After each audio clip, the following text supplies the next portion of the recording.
Oke, halo semuanya. Jadi, di video kali ini kita akan bahas dulu UTS Matematika 1A. Ini tahun 2016 untuk tutorial bab 2. Yang bagian 2, yang lembar keduanya nanti sebenarnya tidak ada videonya, tapi akan dicoba diusahakan untuk di-share PDF pembahasannya. Jadi teman-teman yang mungkin dapat dosennya disuruh kerjain PR dari soal tutorial, jadi bisa mungkin bantu menjawab. Oke, jadi kita akan kerjakan ini. Ini ada beberapa soal. Karena untuk UTS tahun ini hanya sampai materi 2.9, yang artinya sampai aproksimasi dengan diferensial. Jadi kita akan bahas untuk bagian A dari nomor 1 sampai nomor 5. Karena 6 ini masuknya kecukupan. Dan nomor 7 ini terkategori persamaan diferensial. Jadi kita akan skip. Kemudian untuk yang B, nomor 1 kita akan bahas. Kalau untuk nomor 2 sebenarnya ini dasar, tapi tidak masuk ujian juga. Eh, dan nomor 3 ini yang wajib sebenarnya. Nomor 3 ini yang wajib ya. Yang nomor 2 sebenarnya ini penerapan aplikasi dari turunan ya. Aplikasi dari turunan, di mana kita mencoba mencari berapa gitu ya. Nah, kita coba dapatkan itu sebenarnya bisa, cuman mungkin tidak dulu kali ya untuk di sini. Nah, jadi kita akan langsung saja masuk ke soal yang pertama.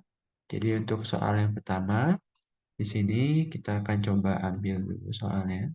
Sebentar.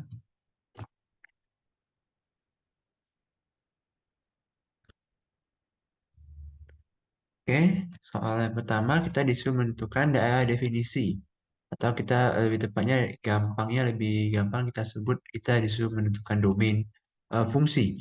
Jadi kalau kita bertemu dengan fungsi rasional, maka syarat suatu fungsi rasional itu terdefinisi adalah bahwa yang di dalam akar itu harus lebih besar sama dengan nol. Gitu ya. Oke, jadi di sini kita bisa tulis bahwa agar gitu ya, agar fx terdefinisi haruslah eh, x min 1 per x ini lebih besar dari nol. Kenapa tidak ada sama dengan? Karena penyebutnya ada penyebut yang menyebab dia nol. Jadi x-nya berarti di sini kita sudah bilang bahwa x-nya tidak boleh nol. Gitu ya. Karena kalau nol akan menyebabkan pembagian dengan nol. Jadi kalau kita jalankan x min 1 per x lebih besar dari nol, berarti kita coba jalankan di sini ya. Jadi ini x min 1 per x lebih besar dari nol. Makanya akan jadi per x. Ini x kuadrat min 1 ya. Lebih besar dari nol. Sehingga kita punya x plus 1. X min 1 per x lebih besar dari nol. Gitu. Kalau kita coba ambil titik titik uh, kritis ya, titik yang ada di sini. Kita coba ambil. Di sini kita punya, wah garisnya tidak lurus. Kita punya apa jadi? Kita punya min 1 di sini. Kita punya 1. Oke, sebentar. Gini, gini, gini. Jangan gini deh. Kita buatnya gini dulu deh. Kayaknya. Gini. Oh ya guys, gue kok pelan banget ya. Jadi kita buat dulu gini gitu ya. Nah, kita buat dulu seperti ini. Kita buat dulu seperti ini. Ya. Jadi awal mulanya kita buat seperti biasa aja. Jadi kita definisi dia tidak boleh nol. Jadi untuk dalam nanti guys bilangannya dibuat langsung gini aja. Jadi kan ini ada min 1, ada nol dan juga ada 1. Jadi ketika min 1 dan 1 maka ini kita kasih bulat yang penuh. Ini bulat penuh. Nah yang ini kosong ya. Karena tidak boleh nol. Jadi kalau kita lihat tandanya ini akan selang-seling ya. Sepertinya ini akan selang-seling. Ini. Gitu ya. Sebentar. Selang-seling nggak ya? Oh ya benar, benar, sorry. Jadi berarti kalau kita mau ambil daerah positif, berarti kita ambil yang daerah ini ya. Daerah ini dan juga daerah yang ini. Sehingga berarti domain dari F itu adalah dari min 1 sampai 0 digabung dengan 1 sampai tak hingga. Ya, itu domainnya. Oke, ya terlalu sulit. Lanjut ke nomor 2. Kita salah pencet. Oke, 2. Hitunglah limit ini. Ya kalau kita masukin ya nol penuh ya. Sebenarnya kalau dimasukin nggak nol penuh ya. Atau nol penuh. Ya nggak tahu lah ya. Yang jelas yang ini kalau idenya ini kita bisa sederhanain deh. Jadi kalau kita coba sederhanakan dengan menyamakan penyebutnya. Jadi ini akan jadi uh, X dikali dengan X min 2. Itu? Jadi yang atasnya adalah X min 2 yang ditambah dengan 2. Hop, gitu. Jadi ini akan jadi limit X menuju 0 dari X per X kali X min 2. Jadi kita bisa lakukan pencoretan gitu ya. Kenapa membedakan pencoretan? Karena ini hanya pendekatan, tidak sama dengan gitu ya. Nah, maka di sini saya bisa coret, maka ini akan jadi limit X menuju 0 dari 1 per X min 2. Berarti saya bisa masukkan 0 ya, akan jadi minus setengah. Gitu ya. Lanjut ke nomor 3. Tentukan asimtot datar. Oh,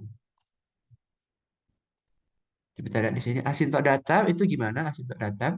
Jadi semua apa yang didefinisikan atau yang disebutkan dalam asimtot datar adalah jika kita punya suatu limit fungsi dari fx yang menuju tak hingga, hasilnya adalah L1 dan limit x menuju min tak hingga dari fx ini hasilnya L2 gitu ya. Maka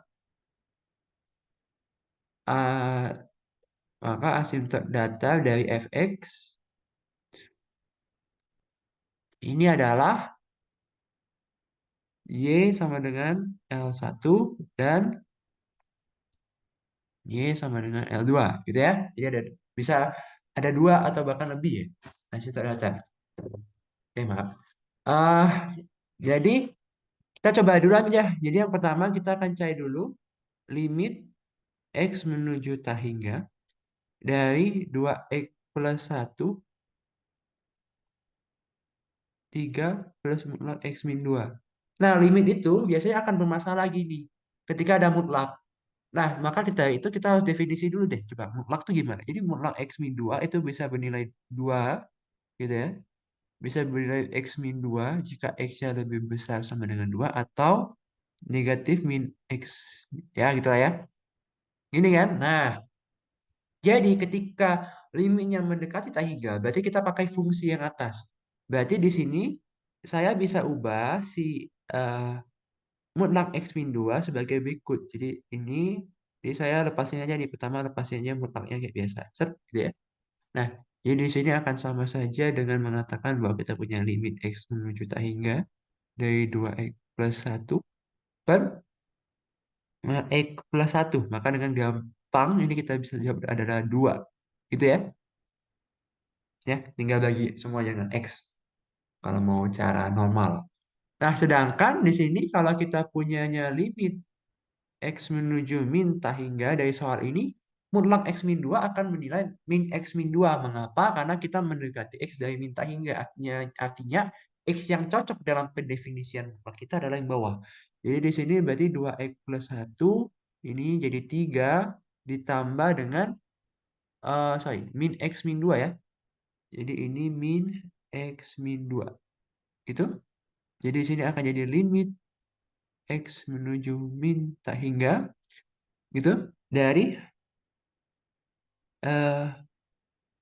2X plus 1 per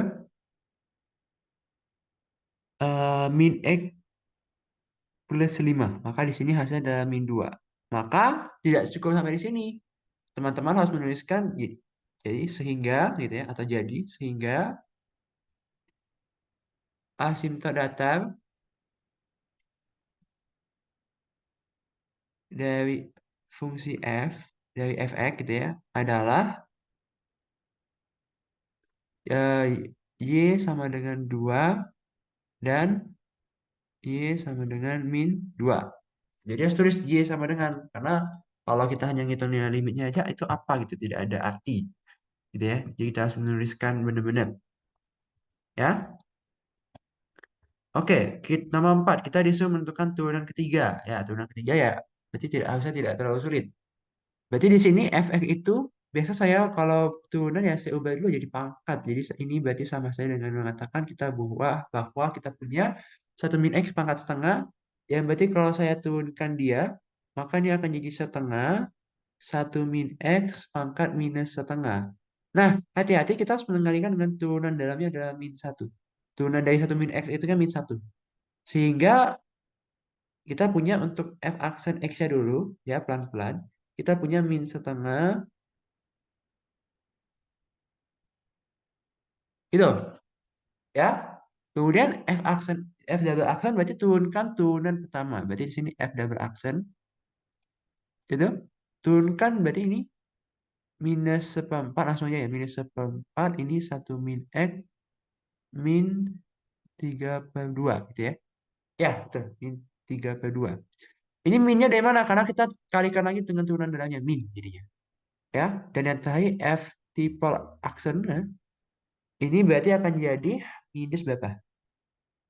Minus 3/8 1 min x pangkat minus 5/2. Gitu ya.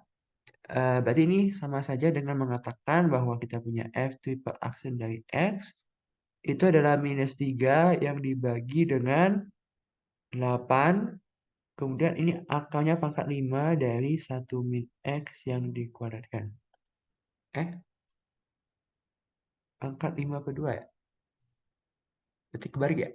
Hehe. Iya kebalik atau? Ini berarti 5 ya. Nih gini. Ya, tidak usah tulis 2 di sini. Ya, jadi F tipe aksennya adalah itu. Kalau kita mau sederhanakan. Oke, yang nomor 5 disuruh menentukan persamaan garis singgung di titik 0,0. Jadi kalau kita lihat punya di sini, kita punya suatu persamaan garis singgung gitu. Nah, kita kalau ingin mencari persamaan garis singgung berarti kita harus turunkan. Jadi gradien dari suatu garis singgung itu sama dengan turunan pertama atau ya sama aja dengan eh, dx, gitu ya. Hanya gradien garis singgung ya, tidak untuk gradien lain ya. Hanya gradien garis singgung. Jadi kalau mau dapat dx ya berarti kita harus turunin kan. Jadi kita lihat dulu turunan dari, kita punya fungsinya seperti ini. Sinus xy sama dengan x ditambah dengan y. Jadi turunan dari sin xy berarti adalah apa? Turunan dari sin adalah cos xy kalikan dengan turunan xy. Turunan xy itu berarti adalah gimana? Y ditambah dengan x dikali dengan dy dx. Ya, pakai aturan perkalian. Turunan dari x itu 1, sedangkan turunan dari y itu dy dx.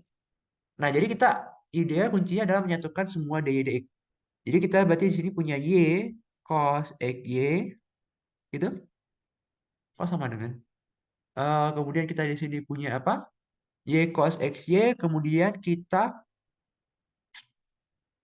punya X cos XY DY DX ini sama dengan 1 plus DY DX. Jadi yang ada DY DX kita kumpulkan. Jadi di sini berarti Y cos XY itu min 1 akan sama dengan kita keluarkan DY DX-nya. DY DX dikali dengan 1 min X cos XY. Tuh ya. Jadi di sini berarti konklusinya kita punya dy dx adalah y cos xy min 1 per 1 min x cos xy. Gitu ya. Nah, jadi kita di sini barulah substitusi x sama dengan 0 dan Y sama dengan 0. Jadi di sini berarti kita punya dx. Ini akan jadi berapa? Akan jadi min 1/1 gitu ya. Jadi berarti di sini ddx-nya akan jadi, atau gradiennya akan jadi min 1. Yang ditanya di soal apa? Tentukan persamaan garis ya. Oke, kalau persamaan garis berarti tinggal pakai ini kan. Kalau mau mencari persamaan garis berarti tinggal y min y1 sama dengan m dikali dengan x min x1. Karena y1 dan x1-nya 0, ya udah berarti y sama dengan min x. Ya, harusnya udah bener. Oke, aneh banget deh. Trust issue.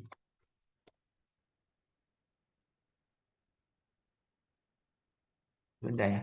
Y cos xy, x cos xy ddx, pindahin 1 min x cos y. Ya, harusnya bener sih.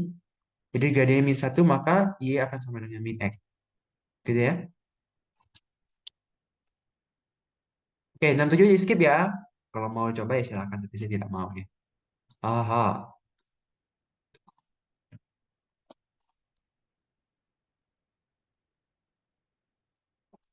Oke, di sini tentukan konstanta A dan B sehingga continue. Nah, arti continue itu apa? Jadi di sini kalau kita ingin menjawab, ya kita ini kan.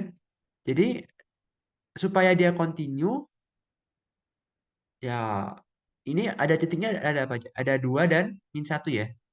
Oke. Jadi kita ingin tahu gimana konstanta A dan B supaya dia continue di setiap bilangan real. Gitu ya. Jadi di sini berarti syarat kekontinuan kan ada 3. Jadi syarat kekontinuan, udah malam kan ada ini. Syarat suatu fungsi itu continue sebenarnya ada 3, tapi yang penting hanya satu. Yang pertama adalah bahwa f, aduh salah kan ini. Syarat continue, misalnya kita punya ingin cek apakah dia continue di misalnya di x sama dengan c. Nah, maka langkah pertama adalah bahwa haruslah fc itu ada atau fc itu terdefinisi. Oke? Dan yang kedua adalah bahwa limit x menuju c dari fx itu nilainya ada. Apa maksud ada di sini? Berarti limit kiri dan limit kanannya itu sama. Dan yang paling tiga dan yang paling penting adalah bahwa nilai limitnya akan sama dengan nilai fungsinya. Ya, itu yang paling penting, syarat continue. Nah, berarti sekarang kita akan coba cek dulu. Gitu kan? Kita mau ngecek yang mana dulu? Ya, bebas. Misalnya saya mau cek kekontinuan. Misalnya kita akan cek continue di X sama dengan 2. Maka langkah pertama yang kita harus lakukan adalah bahwa haruslah nilai limit X menuju 2 dari kiri dari si fx ini harus sama dengan limit X menuju 2 dari kanan dari fx. Ya kan? Kalau limitnya aja udah nggak ada, bawa-bawa mau lanjut ke nomor 3 atau nomor 2 aja udah gagal ya. Jadi kita harus cek dulu. Nah, kalau kita lihat di sini pendekatan 2 dari kiri, itu masuknya ke fungsi yang tengah. Jadi berarti di sini akan jadi limit X mendekati 2 dari kiri, fx-nya berarti akan jadi A kali X plus 1 tambah B. Sedangkan ini jadinya limit X menuju 2 dari kanan dari fx. Fx itu berarti adalah yang atas. Berarti adalah X kuadrat plus 5. Selagi tidak ada mutlak dan akar ya, bodo amat ini mau ke kiri mau ke kanan masukin aja angkanya.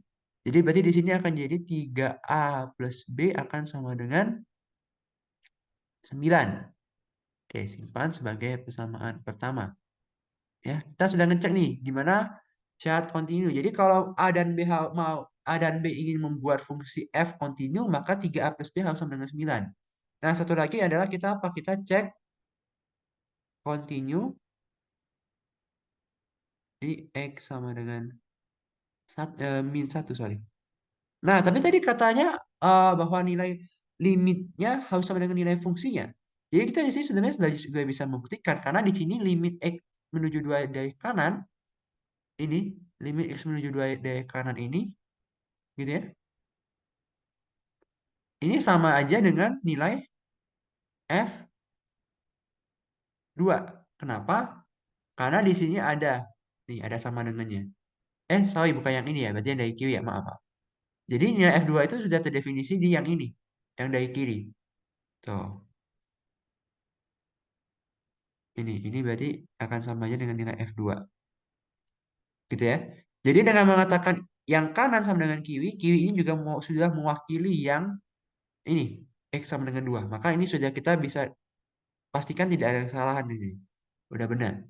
Nah, lalu yang kedua adalah kita cek continue di X sama dengan min 1. Sama. Jadi caranya adalah kita buat limit X menuju min 1 dari kirinya akan harus sama dengan limit min 1 dari kanan dari Fx. Nah, dari kiri, berarti kalau dari kiri dia akan yang pakai fungsi bawah kan. Jadi 2x pangkat 3,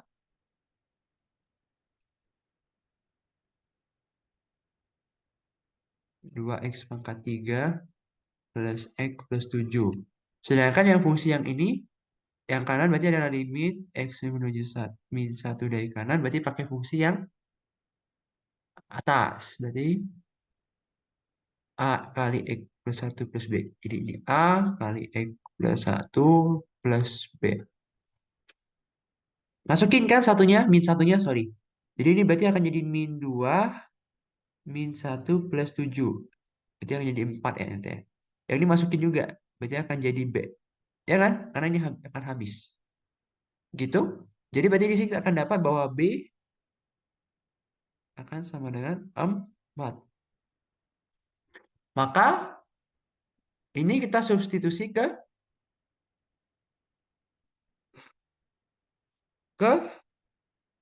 yang pertama kan? Maka ini akan jadi 3A plus 4 sama dengan 9. Maka 3A akan sama dengan 5.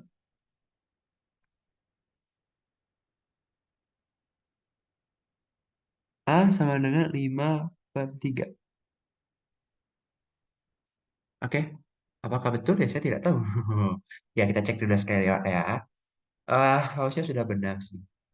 Ah,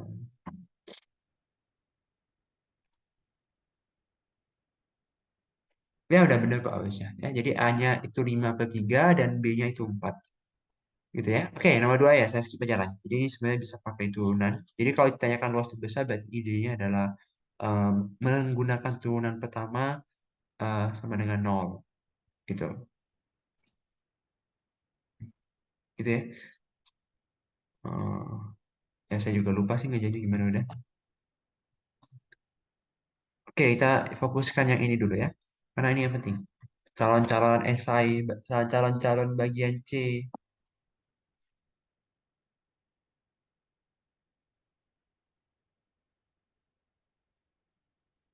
Sebentar. Oke, kita pindahin dulu ini ke sini.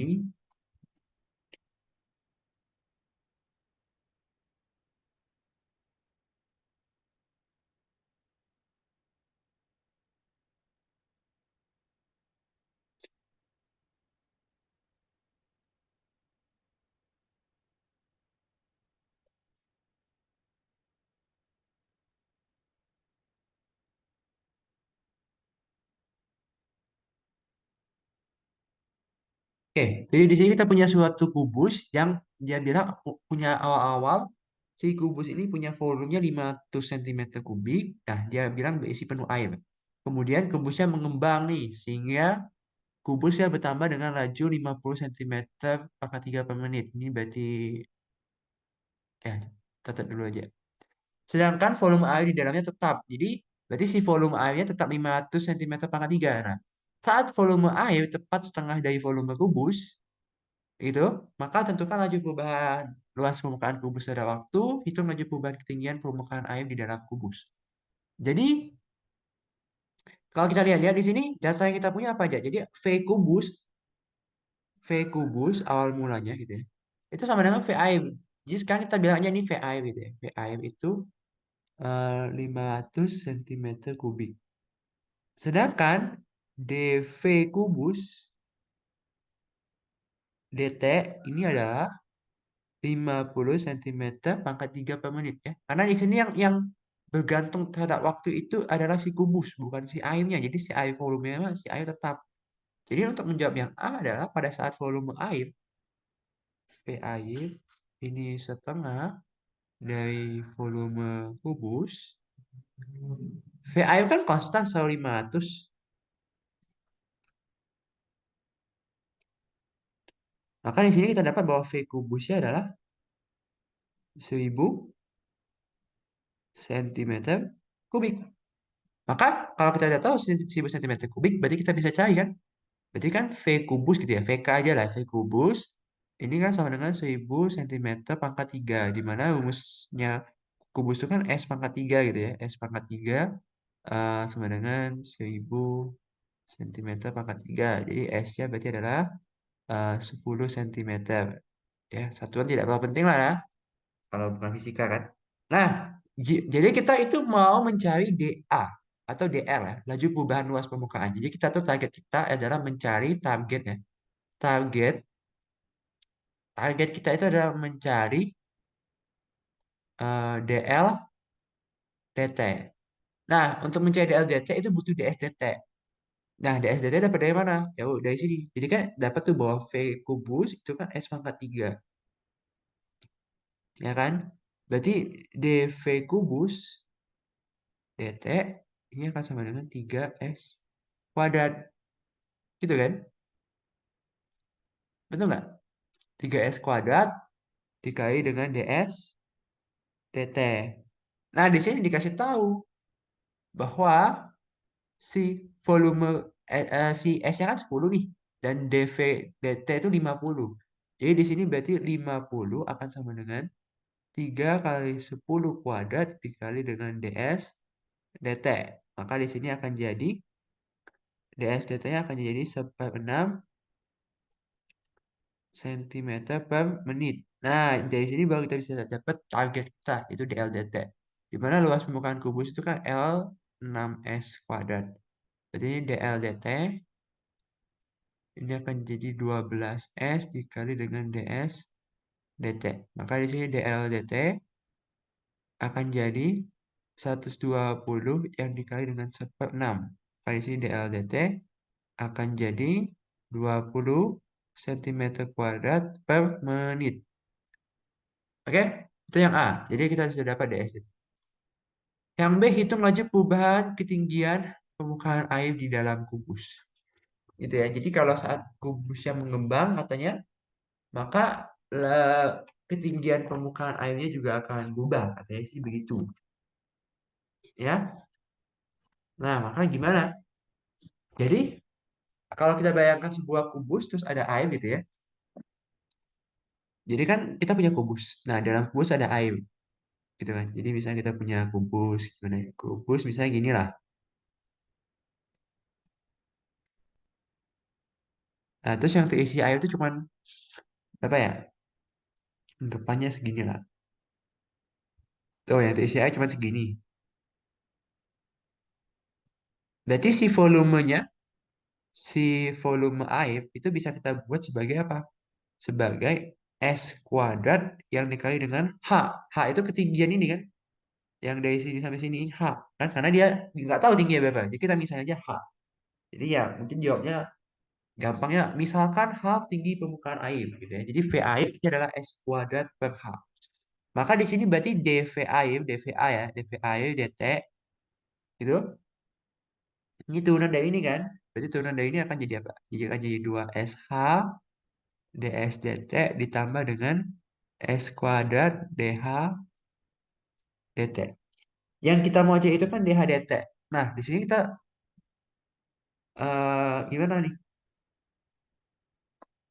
Nah, volume air kan katanya konstan. Berarti kalau saya turunkan ini akan jadi 0. 2SH ds dt, ya kan? Gitu. Nah, lalu cari hanya gimana cari hanya? Karena di sini kita sudah tahu di SDT, kita tahu S-nya berapa, tapi kita nggak tahu hanya. Nah, cara cari tahu hanya adalah gini, kan kita udah kasih tahu nih, ya nggak? Kalau apa? Saat si S-nya itu 10 cm si kubus ini, gitu ya. Berarti kan volume airnya kan 500, ya nggak? Ini kita balik ini nih, sini. Ambil dulu yang ini. Hop. Nah, pindahin di sini. Set, gitu ya. warna hitam. Bego malah nggak kelihatan lah tuh. Kata ya guys, dia tuh putih dan hitam tuh bingung di sini. Entah karena temanya tema gelap. Nah, jadi kan volume air kan selalu 500. Sedangkan S-nya itu 10 kuadrat dikali dengan H. Maka saat ini H-nya bisa jadi 5 cm. Tuh, ini hanya 5 cm. Sehingga kita bisa cari ini. Berarti ini akan jadi 0 sama dengan 20 kali 5 DSDT. Berapa DSDT? 6 ya. Ditambah dengan 100 DH DT. Maka di sini akan jadi 100 DH DT akan sama dengan min 100/6. Maka di sini si DH DT akan jadi minus 1/6 cm per menit. Ya, begitu. Jadi jawabannya. Oke, sekian dulu untuk UTS 2016 ya. Nanti kita akan bahas UTS tahun berikutnya ya. Untuk tutorial ditunggu PDF-nya. Oke, sekian dan terima kasih. Dadah. Dadah, dadah, dadah. Dadah.